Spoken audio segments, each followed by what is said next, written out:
Okay, you open up After Effects and click New Composition.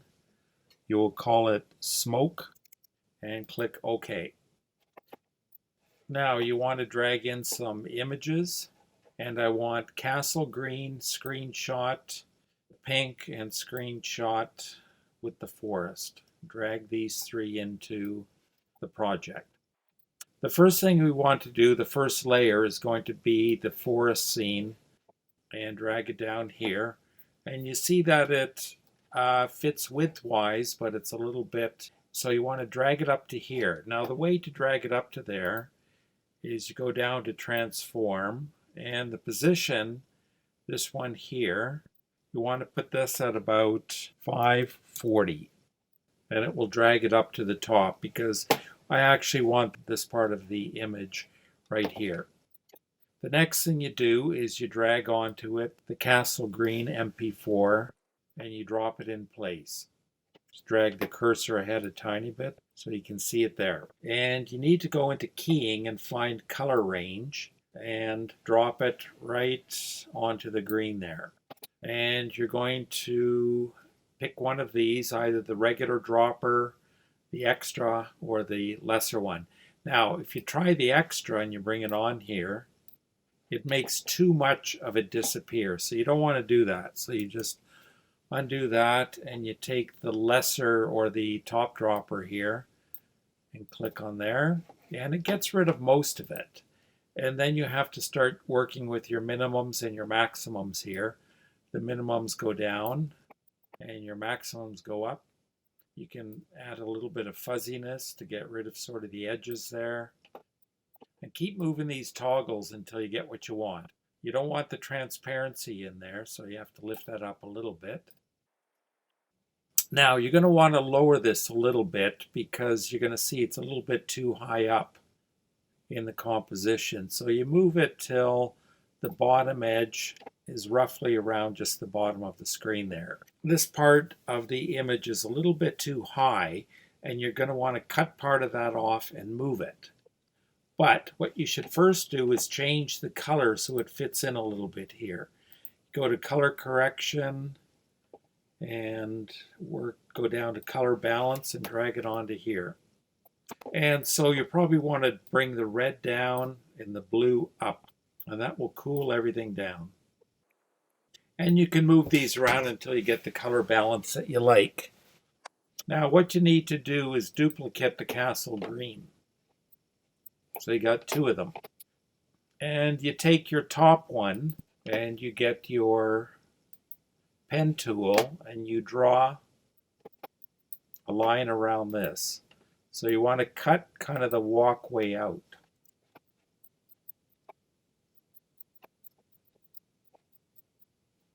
So you'll still see the other layer beneath there, and that layer you need to move.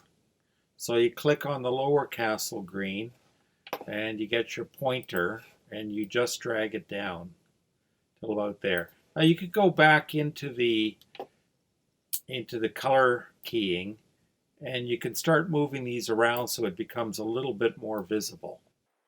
Now the last thing that you want to do is drag down the other screen with the pink layer that you will put between the two Castle Greens. And you want to raise this one up until it's at the same level as the other one. And now you want to get rid of that pink layer, and so that these trees will stand in front of the actual building there. And when you're doing your smoke layers, those layers will then go between the trees. Again, your color range, you drag it on top. And in this one, you take the plus dropper and you just put it in there, and you'll see there's still a little bit of pink left. So you could up your fuzziness a little bit and toggle these until the pink disappears. There you go. And now you see these trees are in front, and then you'll have the smoke going between them and then another layer of smoke going over top. Okay, to make the smoke layers, first thing you do is make a new layer, a solid, and name it something like smoke. and take that smoke layer and put it between one of the screen images and the lower castle green so that you see just the front of the animation and some of the trees. And then you go into Effect, down to Simulation, and then Particle World. And then once you click on Particle World, you get the particle emitter that makes, at this point, sparks. And then you want to change the position of it, so that's where the smoke will come in from. Change the birth rate and the longevity, so you get more sparks and they'll last longer. So you want to change the type of particle to faded sphere. And you make them much larger, both the birth and the death size. Then you change the color. That doesn't look like smoke. So white for the birth rate, gray for the death. Now you see up top where it says physics and explosive, you can change that to viscous, twirl, to cone, and each one you would tweak the parameters a little bit differently and you'll get kind of a different type of fog. So it's good to experiment with that. And then you work with the velocity, the inherent velocity.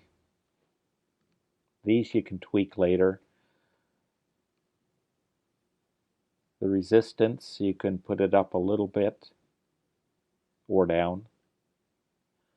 And then you want to change the gravity vector, and this will change the direction that the gravity will pull it. So the x-axis will pull it more sideways, and the y-axis will raise it up a little bit by reducing it. Change the burst size even more, so it makes it more cloud-like, both the birth and the death size. You can sort of change these intermittently and then start working with the velocity a little bit more. And again, the gravity vectors.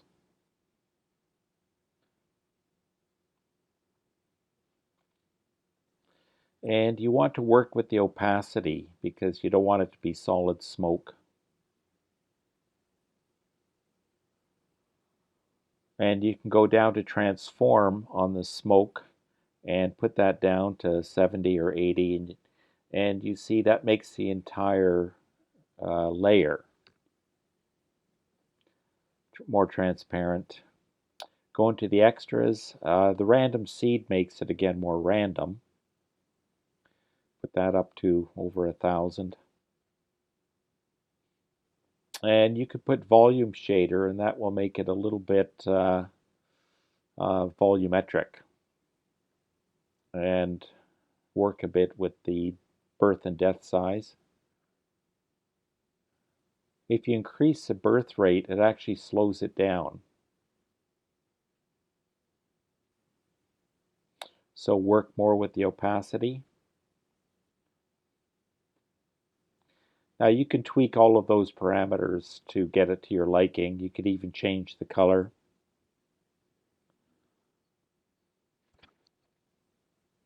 Now you're going to want to duplicate the smoke layer. You could just do Command D and take one of the smoke layers and put it above. And that then, being above the all the other layers, will make everything covered with the smoke, but make it later on the timeline so that it comes in at a different time period than the other smoke. So it's staggered and it's not just exactly the same thing. And then you can go into all the different parameters of that layer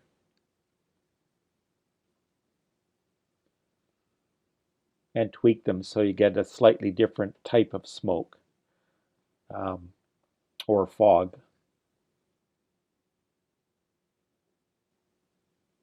Now I've made this explosive, but you could change it to any of the others like viscous, or twirl.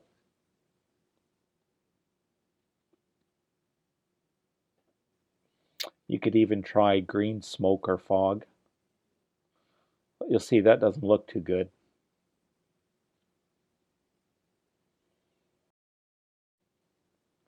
And there you have your creation of smoke or fog.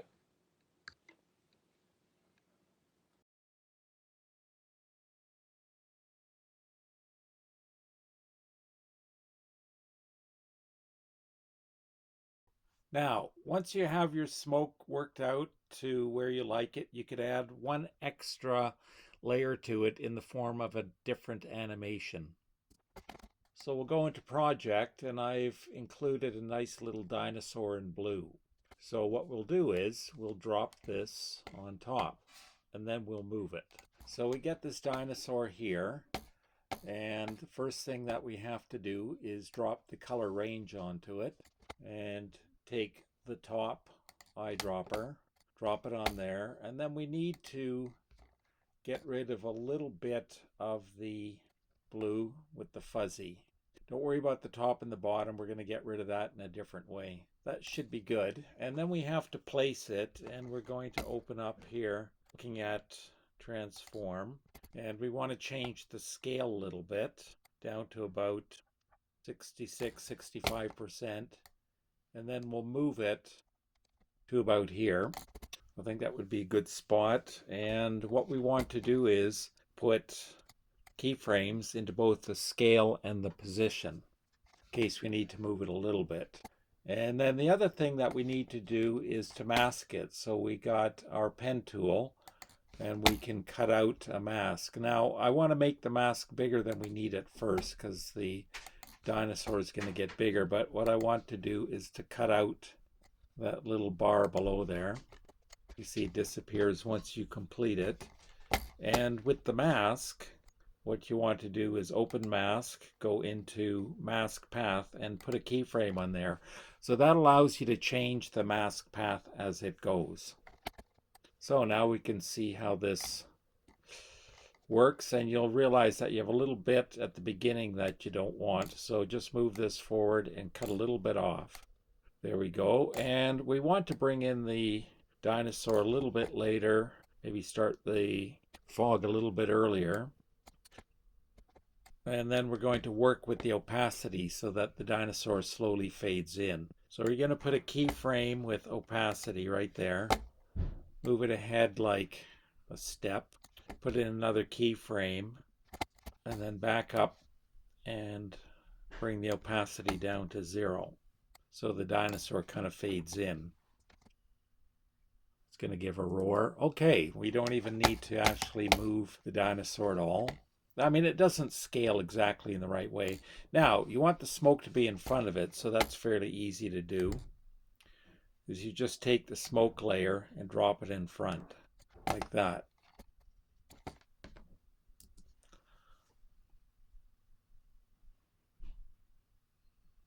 So you could have it fade in a little bit slower if you like.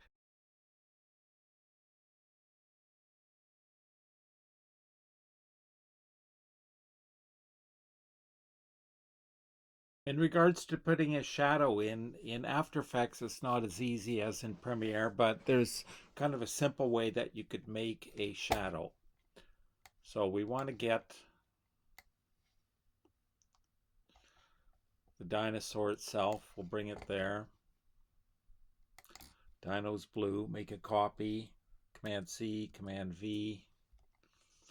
Go to the second one here. That's going to be our shadow. So one thing that you need to do is you go into this, look at transform, and get rid of the position keyframe. Turns out we didn't need it anyways. And then what you're going to need to do, also position and scale. So what we'll do is we'll make, right here, we have to unchain the proportions. And then we're going to make the dinosaur very flat and a little bit wider. And then we're going to drop it right under the dinosaur here. You can even make it a little bit wider if you like. Then shift it under the dinosaur. It's not going to be perfect, but you can adjust this a lot. And then you want to go into color balance or into color correction.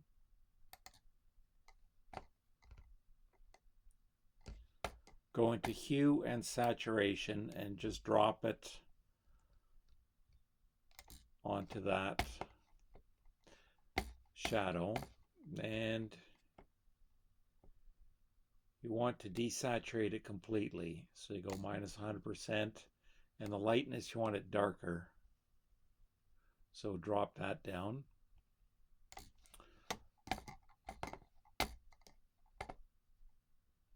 And then with the opacity, we want to get rid of this one keyframe, which will make it disappear. And then you bring the opacity up to about maybe 33%. So you get a little bit of opacity. And then under blur and sharpen, drop in the fast box blur onto here. And bump up the blur radius maybe to about 22. So it's diffuse light, so it wouldn't have a very sharp focus on it.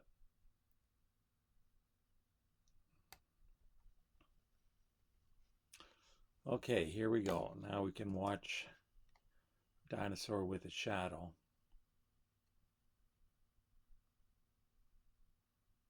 And I made the shadow very faint.